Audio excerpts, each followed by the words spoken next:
ಅದ್ಭುತ ಕಂಠದೊಂದಿಗೆ, ಅದ್ಭುತ ವಾಯ್ಸ್‌ನೊಂದಿಗೆ ನಿಮ್ಮೆಲ್ಲರ ಮುಂದೆ ಬರ್ತಾ ಇದ್ದಂಥ ಅಪರ್ಣ ಅಂದರೆ ನಿಮಗೆ ಗೊತ್ತಿರ್ಬೋದು. ಅಪರ್ಣ ಅಂದರೆ ಒಂದು ಕನ್ನಡದಲ್ಲಿ ಸ್ಪಷ್ಟವಾದ ಉಚ್ಚಾರಣೆ ಮಾಡ್ತಕ್ಕಂಥ ಒಬ್ಬ ನಿರೂಪಕಿ.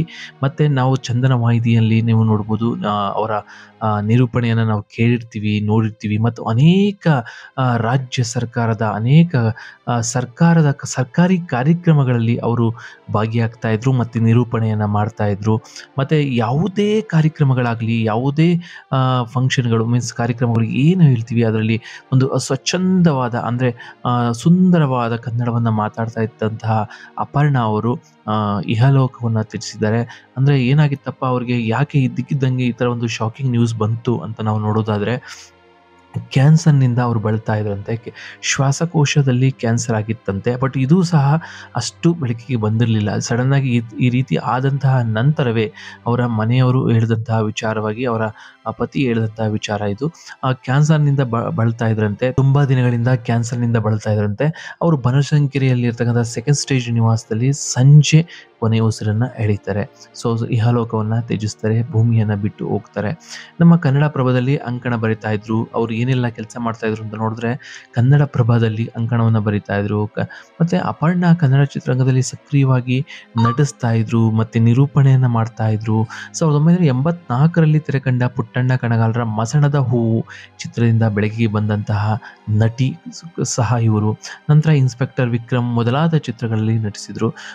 90ರ ದಶಕದಲ್ಲಿ ಚಂದನವಾಹಿನಿಯಲ್ಲಿ ನಿಮಗೆ ಮೂಡಿ ಬಂದಂತಹ ಹಲವು ಅನೇಕ ಕಾರ್ಯಕ್ರಮಗಳನ್ನು ನಿರೂಪಣೆ ಮಾಡಿದ್ರು. ಸೊ ನೀವು ಚಂದನವಾಹಿನಿ ಅಂದ ತಕ್ಷಣ ನಿಮಗೆ ನೆನಪಿಗೆ ಬರೋದು ಅಪರ್ಣ. ಅಪರ್ಣ ಅವರನ್ನು ನೋಡಿಲ್ಲದೆ ಇರ್ತಕ್ಕಂಥವ್ರು ಯಾರೂ ಇಲ್ಲ. ಏಕೆಂದರೆ ಅಪರ್ಣ ಅವರ ವಾಯ್ಸ್ ಕೇಳದೇ ಇರ್ತಕ್ಕಂಥ ಕನ್ನಡದವರು ಯಾರೂ ಇರೋಕ್ಕೆ ಸಾಧ್ಯನೇ ಇಲ್ಲ ಅಂತ ನಾನು ಹೇಳಕ್ಕೆ ಇಷ್ಟಪಡ್ತೀನಿ.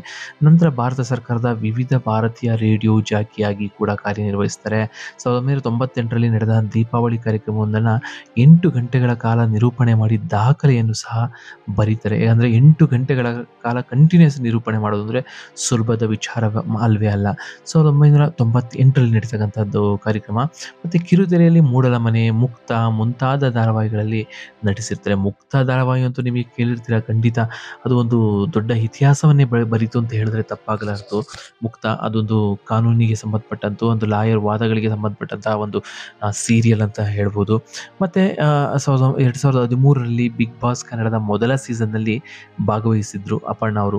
ಮತ್ತು 2015ರಲ್ಲಿ ಸೃಜನ್ ಲೋಕೇಶ್ ನೇತೃತ್ವದಲ್ಲಿ ಆರಂಭವಾದಂತಹ ಮಜಾ ಟಾಕೀಸ್, ಇದನ್ನಂತೂ ನಾವು ಮರೆಯೋದಕ್ಕೆ ಸಾಧ್ಯನೇ ಇಲ್ಲ. ಯಾಕೆಂದರೆ ನೀವು ಯಾರು ಕಲರ್ಸ್ ಕನ್ನಡ ನೀವು ನೋಡ್ತಾ ಇರ್ತೀರೋ, ಆಗ ಮಜಾ ಟಾಕೀಸಲ್ಲಂತೂ ಅಪರ್ಣ ಅವರು ವರಲಕ್ಷ್ಮಿ ಪಾತ್ರದಲ್ಲಿ ತುಂಬ ಅದ್ಭುತವಾಗಿ ನಟನೆಯನ್ನು ಮಾಡ್ತಾಯಿದ್ರು. ಯಾಕೆಂದರೆ ನೀವು ನೋಡಿರ್ಬೋದು, ಅವರು ಅಷ್ಟು ಏಜ್ ಆದ್ರೂ ಸಹ ಅಷ್ಟು ಬಬ್ಲಿಯಾಗಿ ಅದ್ಭುತವಾದ ನಟನೆಯನ್ನು ನೀವು ನೋಡಿರ್ತೀರ. ಮತ್ತು 2014ರಲ್ಲಿ ಬೆಂಗಳೂರಿನ ನಮ್ಮ ಮೆಟ್ರೋದಲ್ಲಿ ಘೋಷಣೆಯಾಗುವಂತಹ ನೀವು ಇವಾಗಲೂ ಸಹ ನೀವು ಮೆಟ್ರೋದಲ್ಲಿ ಕೇಳಬಹುದು, ಪ್ರಯಾಣಿಕರ ಗಮನಕ್ಕೆ ಅಂತ ಒಂದು ವಾಯ್ಸ್ನ ನೀವು ಕೇಳಿರ್ತೀರ. ಅದು ಅಪರ್ಣ ಅವರ ವಾಯ್ಸು. ಈಗಲೂ ಸಹ ನೀವು ಮೆಟ್ರೋದಲ್ಲಿ ಹೋಗಿದರೆ ನೀವು ಆ ವಾಯ್ಸ್ನ ಕೇಳ್ತಿರ್ತೀರ. ಮತ್ತು ಇನ್ನು ಅಪರ್ಣ ತಂದೆಯವರು ಕನ್ನಡಪ್ರಭದಲ್ಲಿ ಕಾರ್ಯನಿರ್ವಹಿಸ್ತಾ ಇದ್ದಾರೆ. ಅಂದರೆ ಬೇಸಿಕಲಿ ಅವ್ರ ತಂದೆಯವರೇ ಸಹ ಪತ್ರಿಕೋದ್ಯಮದಲ್ಲಿ ಕೆಲಸ ಮಾಡಿರ್ತಕ್ಕಂತಹ ವ್ಯಕ್ತಿ. ಇನ್ನು ಇವರು ನಿರೂಪಕಿಯಾಗಿದ್ದಂಥವರು ಮತ್ತು ನಟಿಯಾಗಿದ್ದಂಥವ್ರು. ಇನ್ನು ಇವ್ರಿಗೆ ಅನೇಕ ಗಣ್ಯರುಗಳು ಸಂತಾಪವನ್ನು ವ್ಯಕ್ತಪಡಿಸಿದ್ದಾರೆ. CM DK ಶಿವಕುಮಾರ್ ಅವರು ಸಹ ಸಂತಾಪವನ್ನು ವ್ಯಕ್ತಪಡಿಸಿದ್ದಾರೆ.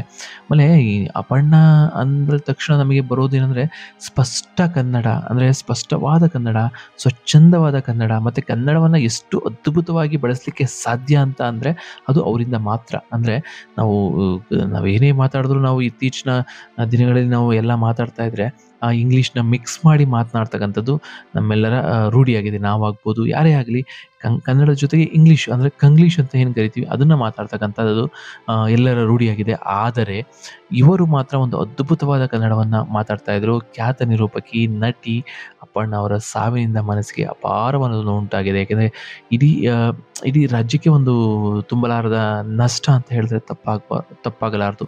ಯಾಕೆಂದರೆ ಇವರು ಒಂದು ಕನ್ನಡದಲ್ಲಿ ಪ್ರತಿಯೊಬ್ಬರಿಗೂ ಅಂದ್ರೆ ಈ ಯಂಗ್‌ಸ್ಟರ್ಸ್‌ಗಾಗ್ಬೋದು ಅಥವಾ ಓಲ್ಡ್ ಏಜ್ ಆಗ್ಬೋದು, ನಾವೇನು ಒಂದು ಓಲ್ಡ್ ಏಜ್ ಗ್ರೂಪ್ ಅಂತ ಏನ್ ಕರಿತೀವೋ, ಅಂದ್ರೆ ನಮ್ಮ ಹಿರಿಯರು ಅವರ ಕಾಲದಿಂದಲೂ ಸಹ ತುಂಬಾ ಫೇಮಸ್ ಆದಂತಹ ಒಂದು ತುಂಬಾ ಹೆಸರುವಾಸಿಯಾದಂತಹ ನಟಿ ಮತ್ತು ನಿರೂಪಕಿ. ಅವರ ಆತ್ಮಕ್ಕೆ ಶಾಂತಿ ಸಿಗಲಿ ಅಂತ ನಾನು ಅಷ್ಟೇ ಬೇಡ್ಕೊಳ್ಳೋಕೆ ಸಾಧ್ಯ.